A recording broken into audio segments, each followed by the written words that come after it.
Welcome to the Feeling Lighter podcast by WeShape, where we shed old beliefs that no longer serve us, one episode at a time. Okay. The bottom line is how we feel about ourselves changes everything. So it's really important to dive into that mentality and what goes on inside our minds. So I'm really excited, Dr. Folden, about today's episode because this is like directly linked to what we do here at WeShape in terms of mentality. Yes. Today's episode is going to be focused on self-validation with Dr. Kiki, and I love her work. I've been stalking her on social media, and it's really an important topic that can change so much of how we connect with our body. Absolutely. Yeah. I'm excited too. Yeah. So I'm going to read her bio, and then we're going to jump right in because I want to spend every second on how to reach for this part of myself in more meaningful ways. So Dr. Kiki Fehling is a clinical psychologist, author, speaker, and expert in dialectic behavior therapy and LGBTQ mental health. She specializes in helping highly sensitive people, as well as people struggling with borderline personality disorder, self-harm, and trauma or PTSD. As a therapist, she has directly helped hundreds of people overcome mental health struggles and build more meaningful lives. After witnessing the power of DBT skills in her own life and the lives of her clients, Kiki is passionate about sharing these skills as widely as possible. Welcome, Dr. Kiki. Welcome. Thank you. I'm so excited to be here, and self-validation is a special interest of mine as well, so I'm really excited to talk about it. Perfect. Yes. I mean, why don't we just give us a quick story of how you got here today, doing this particular work? What brought you to this space? Yeah. So I think my bio says a little bit about it, but I definitely always grew up feeling like a pretty emotionally sensitive person. And I gained a lot of, joy and meaning from my life helping people around me and got really interested into psychology, broadly speaking. And when I went to grad school for clinical psychology, I specialized in DBT, as you highlighted. And DBT is a therapy that focuses on increasing emotional understanding and resilience. And I work with a lot of people who experience emotions intensely and have experienced really intense invalidation of their emotions throughout their life. So, So self-validation comes up constantly for folks who are emotionally sensitive because there's often a mismatch between what you're feeling and what other people are feeling, or the intensity of what you're feeling. So it is a skill, self-validation in DBT, but it became very obvious to me how important it was in the work and helping people gain emotional regulation and the skills they needed to live more fulfilling lives. I love that. I mean, I first just want to ask, just a really important question in terms of why is it important for us to seek self-validation rather than validation from other people? I mean, I think it's part of being a human being to want to have approval of others. So why would you encourage people to go down this path and explore this further in terms of the meaning behind and the importance behind self-validation? Totally. Great question. So perhaps right before I answer, it's worth defining self-validation, at least how we do it in DBT, right? So at least the way that I think about self-validation specifically is validation is communicating to somebody that their inner experiences make sense. So their emotions, their identities. Yeah, and then you make it broad of just whether it's emotions or identities or inner experiences broadly, validation is saying yes, that's understandable to me. So self-validation is doing that to yourself, saying, yes, my emotion makes sense, my identity is understandable, my inner experience is real, is true to me. So that's so good. But episode's over. Right. So much more there too. But how do is it reasonable to just focus on self-validation, or is it just really natural that we're going to want validation from others outside of ourselves? Yeah, for sure. So it is natural. We are social beings. Yes. Humans thrive in community, in connection, and we hurt in isolation. So the goal of self-validation is not to eliminate any kind of need or desire, at least for validation from others. It's to enable us to have more stability despite invalidation that might come from others in our lives. And I That think, makes a lot of sense. yeah, Okay. yeah. So the and end that was goal gonna- isn't to be, I mean, this is we talked about this black and white This black thinking and on, white, yeah. on another episode. But it's not to just be like, okay, great, I'm 100% self-validating, no one's opinion matters. It's to have your own experience, have different opinions, and still feel solid in your your feelings about that experience. It's Or like you need both, essentially, in a way, but you need to rely on that internal self-validation, which I'm sure there's a process for like getting to that place. Yes. But, Yeah. but it's not Yeah. one or the other. It's Yeah. both. Yes. Yeah, y'all nailed it. So the D in DBT, dialectical, stands for dialectics is this idea that two contradictory things can be true at the same time. One of my favorite quotes. Okay. That's perfect. That's perfect. Yeah. And I think that really applies here about we want to be able to validate ourselves completely, and we can still care about what other people think about us and whether they understand us. Oh, I'm so glad she said that. I am so glad you said that because I think this like age of social media, like, you know, and I get it, right? We're trying to build ourselves up and give ourselves like that self-esteem we need, but it seems like so much like, I don't care what other people think, doing me, you know, like moving in silence, all of this, like this idea that like you don't need community support or validation from other people or unbothered, you know, hashtag unbothered all the time. So I love that you said that, this idea that two things can coexist, two things that are like, you know, opposite or different from one another. So, But what I also hear you saying is like, and correct me if I'm wrong, but like there has to be some sort of balance in that, right? And I think where we can go astray, especially when it comes to connection with our body, and is this idea that like I don't, it's like my pool of self-validation is really empty. And so how do we move more towards that balance where we can understand that both can exist, but the inner knowing of myself is the thing that's going to lead the way?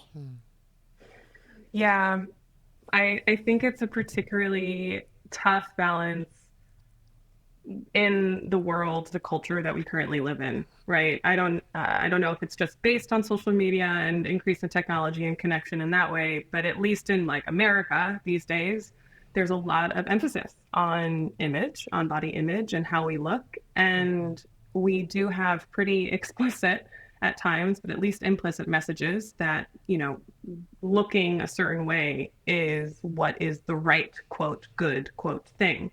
Yeah. And so when we live in that culture, it makes sense that we then therefore want to look that way, right? So in order to get approval from others or praise or something, validation. So it is natural to want those things, but where we get stuck is believing all of the messages of like looking that certain way is good, like being thin is good, as example, right? So we get stuck when we start to internalize and believe that and start to believe that the way we look determines our worth, which is not true, regardless of what the culture around us believes. that's a great point. Yeah.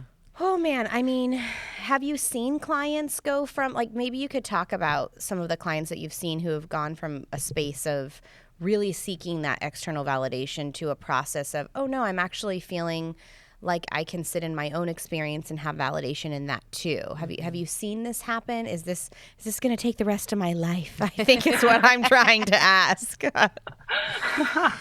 Well, it could. I think that it can be very hard. Often we have these internal monologues that we've learned for years or decades. And so it's understandable if it takes time to change. And that being said, I have personally experienced and witnessed clients definitely experience change in this area. I think that it's a skill, just like anything else. It's even a behavior in some ways that you can start to have some control over and talk to yourself with compassion, with kindness, with validation. And it just takes some conscious effort. And it's very difficult, but it's very worth it. In my experience, it offers so much freedom and power because the world is so unpredictable. And people and the world can be very painful and invalidating. And so if we are capable of validating ourselves in response to that, all of a sudden, even if we can't control the world, we can control our reactions. And it gives us a much greater sense of control, which is freedom and can be incredibly emotionally freeing in that way. Yeah. So it's not about, so it's kind of a little bit of like check-in. Am I, because you brought up this thing of like, oh, I'm unbothered, right? So it's not that either. It's this both of like, okay, I want to move towards validating my own experience and how I feel about this. I also want to acknowledge that it's painful to have somebody invalidate me. Maybe walk us through like, okay, we can, because for me, I don't know about you, Dr. Folden, but it's like, okay, I can understand that this idea that thinness means that I am worth it is bogus. Okay, I got that. Now, how do I validate my experience and not like internalize that messaging, right? So can you just walk us through what that would look like? Like the internal dialogue that can take place when we are receiving these messages about how our body should look.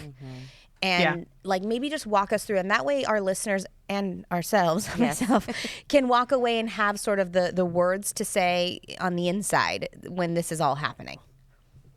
Yeah. So I think that what you say exactly and what you do will depend on the types of internal monologue you usually have. And whether, for example, the thin is good is that cultural story and should that you've internalized versus something else like the color of your skin or clear skin or any kind of body shape in any kind of way. So it's, I think, step one is being mindful, like being aware. You're not going to be able to change anything unless you're aware of this internal monologue and internal thoughts. So obviously, the way to do that is to practice mindfulness, broadly speaking, in your life first to get better and used to seeing how you talk to yourself. So that's definitely step one, no matter what it is. Okay. Step two would probably be then labeling these thoughts that you're having, and like thin is good as thought, as cultural story, like you've just caught it. And you say like, wait, okay, so that makes sense. That I'm feeling that way because I've been taught that. And that's what I've been taught. So checking in then on what do I believe and what do I want. So that would kind of be the next step too. Okay. From there, I think it's about talking to yourself with kindness, with gentleness, and responding to that in any way that fits for you, whether, okay, as I said, it makes sense that I feel that way and have that thought, and it's important to me to focus or think this thing instead because of what's important to me. Once you have labeled this internal monologue, this internal thought, as cultural story, as something that you no longer want to believe yourself or you see as untrue for you, even if it has some grounding of truth in the culture, as I said, then the next step is to go into validating even. It makes sense that I believe that thing and validating what's not true about it. And what's more worthwhile to me is my value of compassion or my value of community building or something else, that my body is not what defines my worth. It's not the most important thing in my life, that direction. And then also being sure to being kind and gentle towards yourself in that, because it's painful to view yourself through the lens that culture has asked you to view yourself. I like that. So offering yourself compassion through that acknowledgement of, and I have gone through this myself, like, oh, I put that shirt on.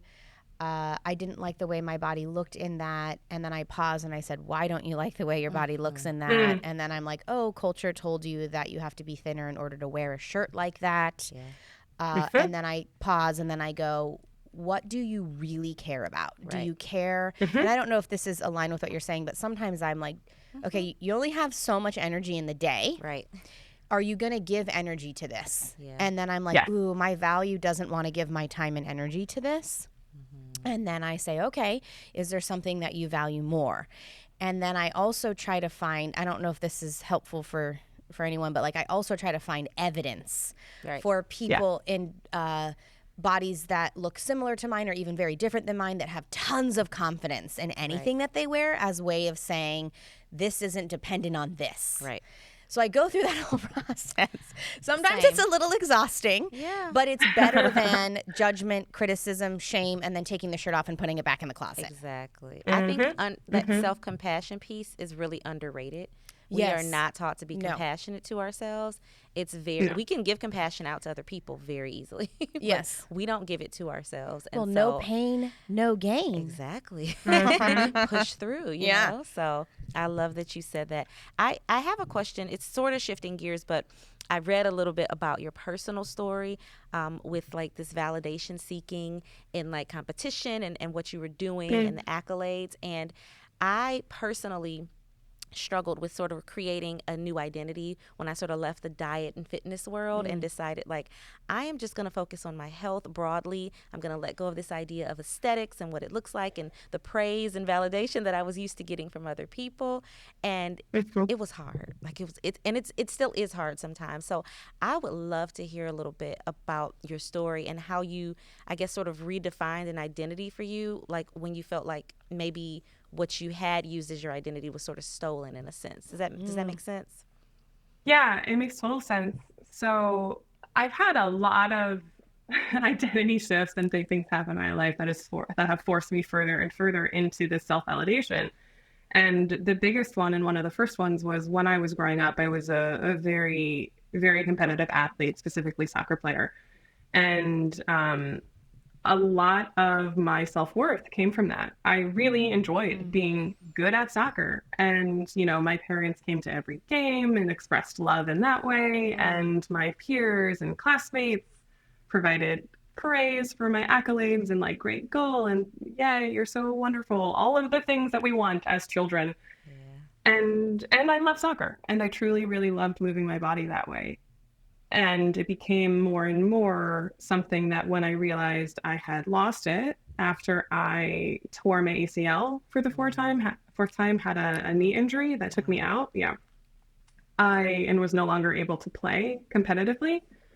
That I lost that identity. It was stolen from me, as you said. And a huge process of grief occurred. And I think that's often an important part of finding self-validation too. Radically accepting parts of your life, parts of you, parts of your identity that you wish were different. Yeah. And in this case, losing that athletic capability, that competitive capability, and then therefore losing the external validation associated with it, really forced me into checking, okay, if I can't do that thing, what else can I do that makes me feel good? That offers me that sense of pride or mastery or enjoyment.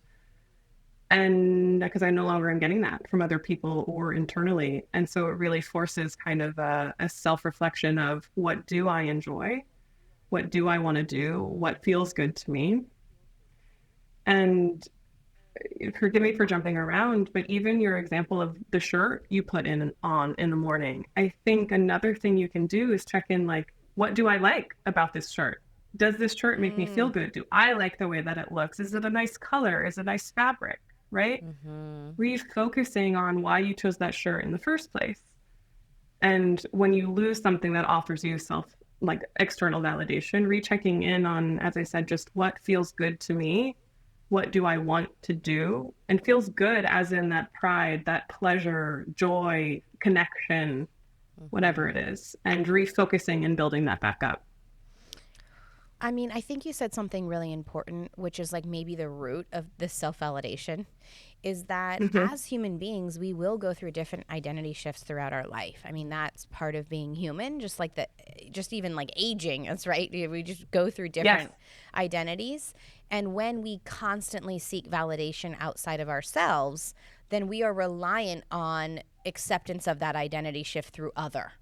But honing in on learning the skills of self-validation allow for maybe a more graceful, kind, compassionate journey through identity shifts, because we're not seeking something that's unstable outside of us. That's a wild card. It is. Right? That Yeah. is a wild card to rely on other people validating that experience. But going inward and practicing what you're talking about is a huge foundation. It's like, it's so funny. I feel like every time I do these episodes, people want like the sexy trick to get the answer. And I'm like, it's actually not that sexy. It's like Never. you practicing self-compassion. Like, it just is that. And we're all looking for something that is a quick fix that gets us this this extreme validation and satisfaction in the moment. But I want to hone in on how important these little shifts in awareness and mindfulness are, because when we can reach for that part of ourselves and find more of that balance and experience and self-validation,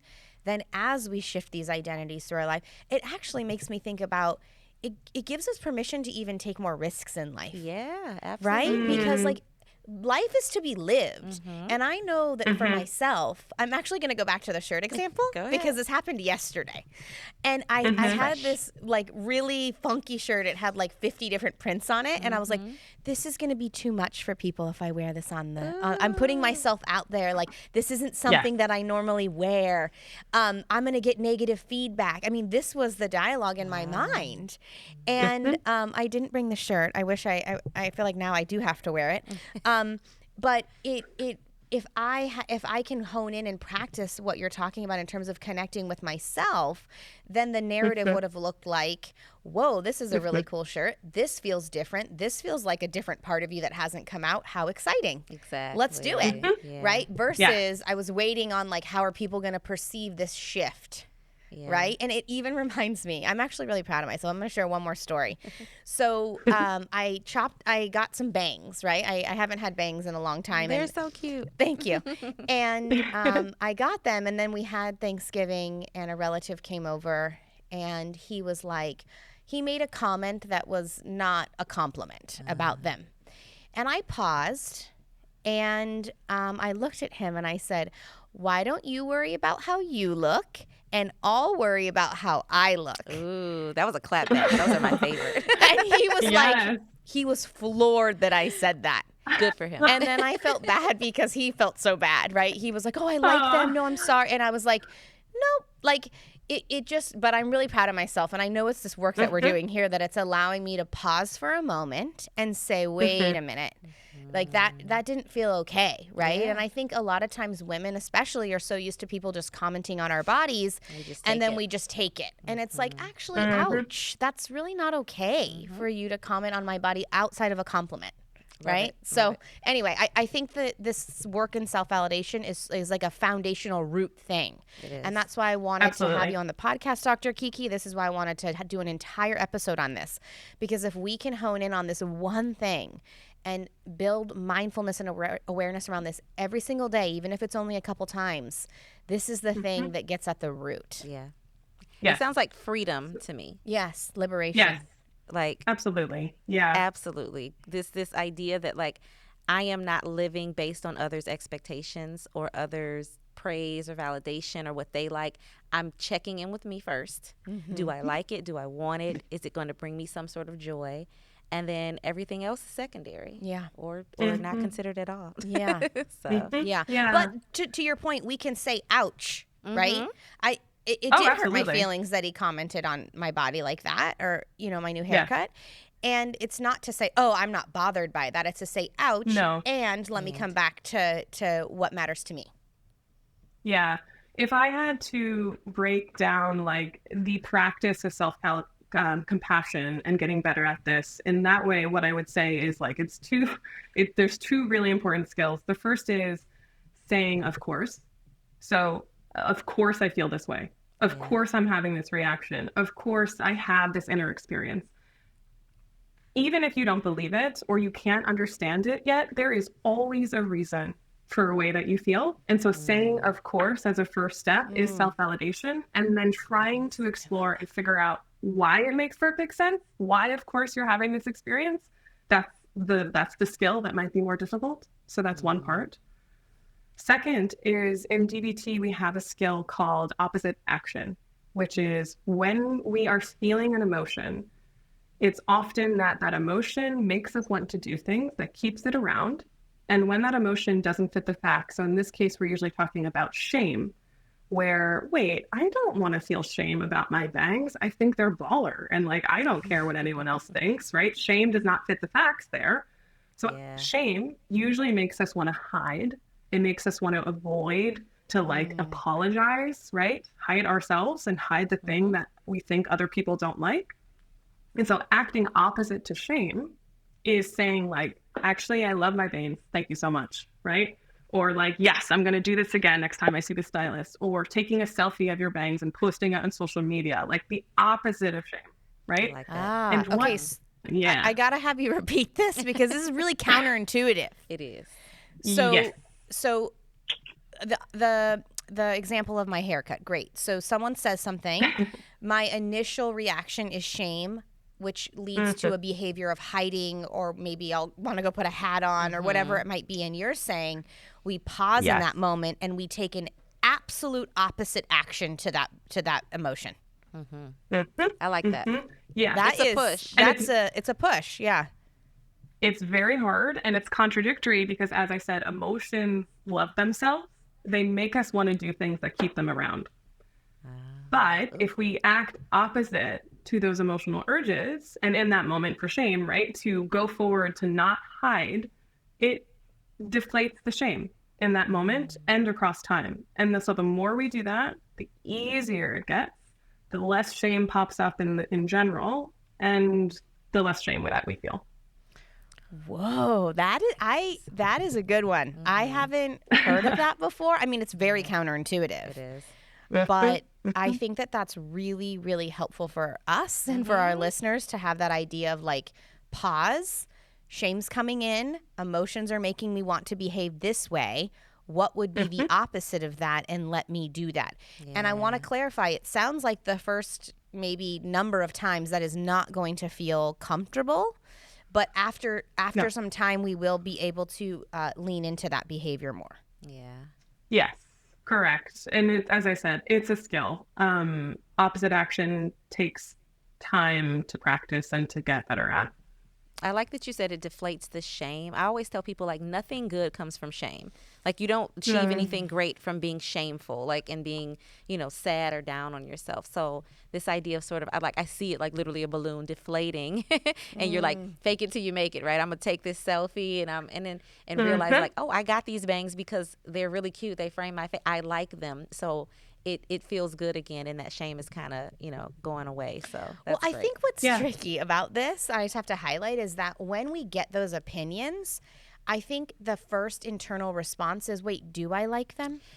It makes you question. Yes. Yeah. And so then you're like, I'm so confused because I thought I did, but now I'm not sure that I actually do. And so how do you push through that a little bit, right? Because others' opinions sometimes shift and make it confusing for how we even know to be true to feel about ourselves. Yeah.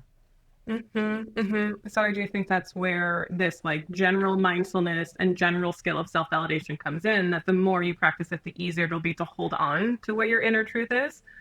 And to answer your question, I think, again, you just use self-validation of like, okay, so here I am in doubt, right? This is existing right now. Of course it is, right? I care what other people think about me. Of course I do, because I'm human, right? And so at least create space in that way and not add on to your suffering by like judging yourself or doubting even. Like just be able to sit with it and practice other coping skills in the meantime until you can figure out, okay, wait, do I like the bangs? Right? Like come back to that place of deciding.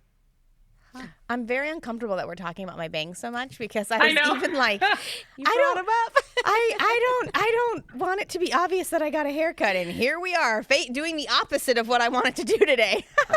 So I'm leaning right in, Dr. Kiki. Action. Yes, exactly. Thank you so much for doing it. Yes. Well, I know we're coming up a little bit. I like your bangs too. Thank you. I appreciate that. I feel like we have some really good takeaways from today, just around pausing, mindfulness, and then leaning into the opposite behavior, the emotion. That's the hard one, but it sounds like with practice that can become extremely powerful. Yeah. And then again, Very effective. understanding that practicing this and building this habit and this awareness can lead to us feeling freer, more liberated, more graceful in the identity shifts that are normal throughout human life, feeling more available for risks with different identities and different things. Like, oh, I'm going to try this, or I'm going to wear that shirt. And what a powerful thing to like break outside of the box that we've all been placed in. So before we let you go, though, we got to ask the We Shape Big question. We're asking some big questions around here, and so we'd love to know, what's an old belief that you have shed that has impacted your life in a big way as it pertains to self-validation? Yeah, I would say that it comes back to being a highly sensitive person who often had experiences that didn't match up with other people's experiences, where when my emotions were different than other people's or more intense, I viewed myself as like defective or wrong. And the belief that I have shed is that that's true in the sense of when someone doesn't understand me, it doesn't mean I'm not understandable. When someone doesn't have the same emotion as mine, it doesn't mean my emotion is wrong or that I'm wrong. It just means that we're different. So there's this shedding of meaning coming from approval or confirmation from others, essentially. We could have a whole nother episode just on that belief. What a powerful shift, and I'm sure it's probably impacted your life in such a significant way. Yeah, definitely has. Incredible. Well, Dr. Kiki, where can people find you so they can watch your amazing content on social media? Yes, I am on TikTok and Instagram and Twitter, all at the same handle at DBT Kiki. Love that. Well, thank you so much for being with us today, and we hope to connect with you again, and such wonderful content for our listeners. So thank you so much. Yes, thank you so much for having me. It was a great conversation. Awesome.